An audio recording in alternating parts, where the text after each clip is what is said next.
박정희시대의 안보사건과 일본 제3부 강의를 진행하겠습니다.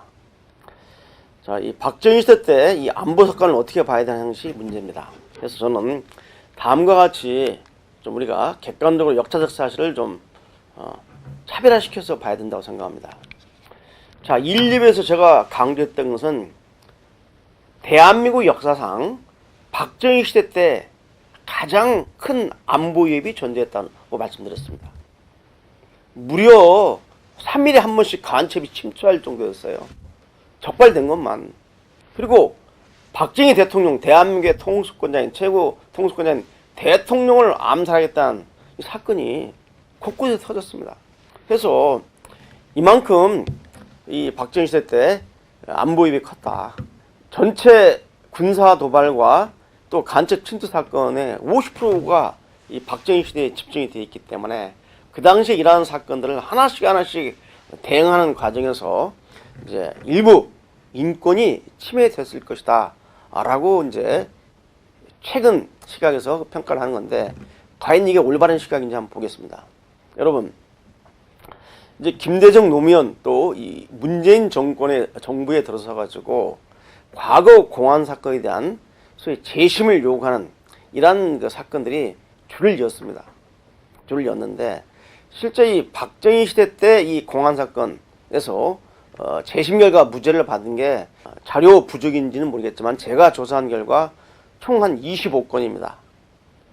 예를 들면 인혁당 사건이라든지 인혁당 재건이 사건, 또는 그 납북 귀환 후보 사건이라든지 이러한 그 사건 등 해서 한 25건이 재심 결과 무죄를 받았는데, 자, 우리가 데이터로 한번 얘기를 하면은 박정희 시대 때 1250건의 북한의 간첩 침투, 또 국내 공안 사건이 있었습니다.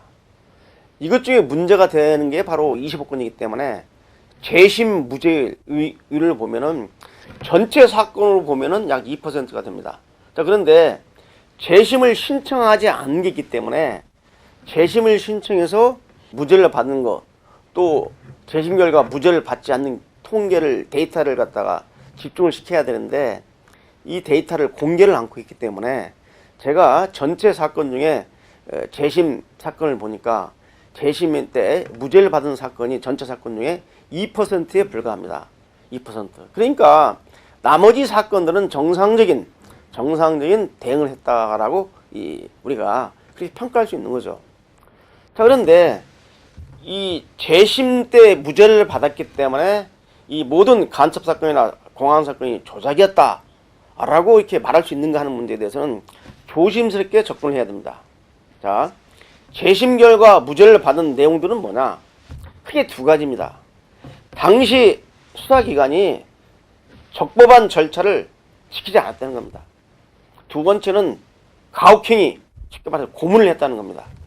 그렇기 때문에 이제 재심을 하게 되면은 과연 이 적법 절차를 체포를 하는데 불법적으로 체포했다 이게 영장을 제시하지 않고 또 체포를 해와가지고 소위 그 구속영장을 갖다 청구해야 되는데 이 기간도 제대로 이행을 못했고, 그 다음 구속 시간 중에 데리고 있을 기간, 이런 기간도 말이죠, 막 마음 임의적으로 막 한 달 이상 넘은 경우도 있고, 예를 들어서 이러한 그 수사 절차상 적법 절차를 이행하지 않았기 때문에 무죄다 이거죠. 이거 할 말이 없는 겁니다. 자, 두 번째는 뭐냐면 가혹행위를 했다, 고문을 했다는 겁니다. 여러분, 지금 어떠한 경우가 있냐면은 이제 여기서 시대적인 상황을 좀 봐야 됩니다. 당시 남북이 이념적으로 첨예하게 대립된 시점에서 당시 이 안보 수사기관의 종사자들은 안보를 위해 하는 우리 안보 국가 안보를 위태롭게 하는 이 세력을 잡았을 때는 빠른 시일 내에 소위 그 진술을 받아가지고 안보 위협을 최소화해야 된다는 것이 애국이라는 그러한 시대 정신이 있었어요. 그러다 보니까 주로 이 간첩 사건이나 사성범들은 좋은 말로 일반적 신문 절차에 의해서는 진술을 하지 않습니다. 다 오리발 내미죠. 그러다 보니까 이제 가혹행위 하셨던 거죠. 그래서 진술을 빨리 받아내기 위해서 간첩이나 또 간첩 혐의자나 또는 국내 이 포섭자 이런 사람들에 대해서 수사 과정에서 가혹행위가 있었습니다. 이건 아마 부인을 할 수 없는 사실입니다. 당사자가 순순히 자기 이적 활동을 갖다가 다 인정을 하고 자백을 한다면 소위 가혹행위가 필요 없는데 이 자백을 받기 위해서 한 겁니다. 그러다 보니까 가혹행위가 그 당시엔 상당히 좀 많이 있었어요.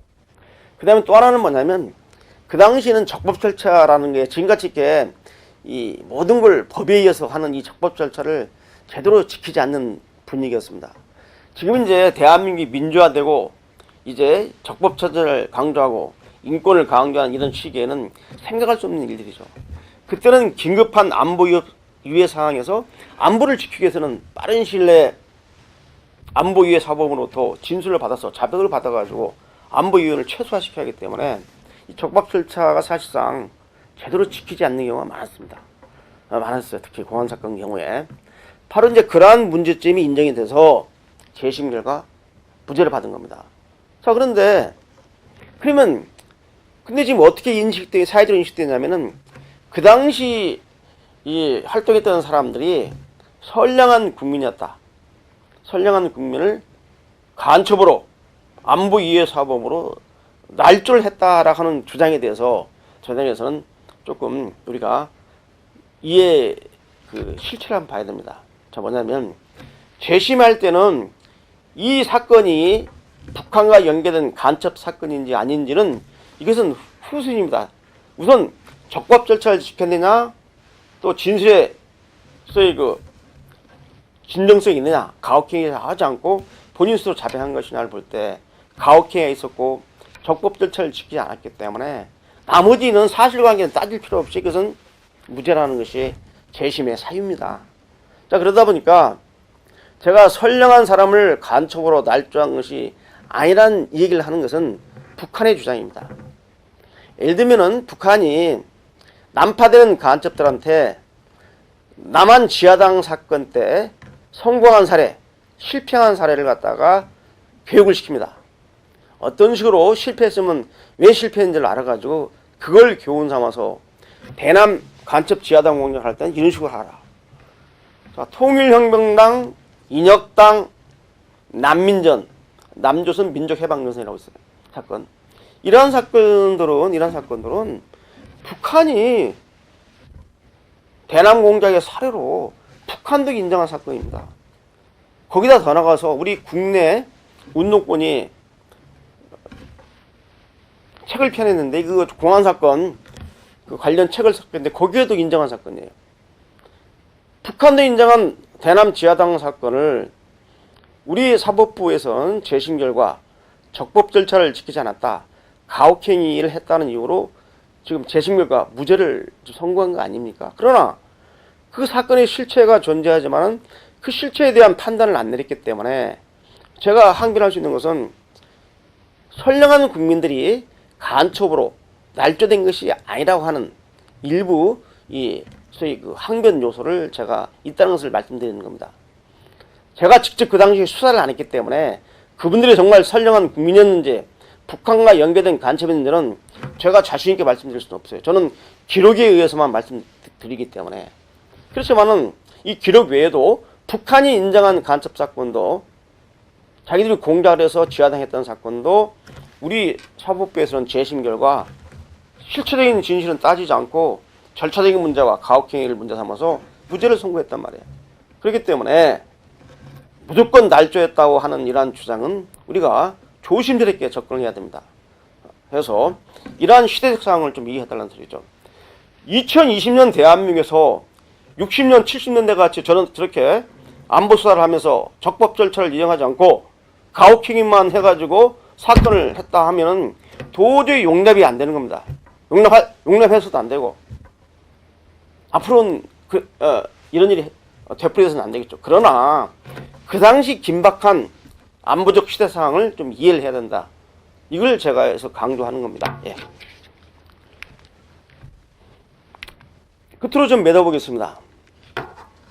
여러분, 우리가 인권, 자유민주 체제에서 최고의 가치가 인권입니다.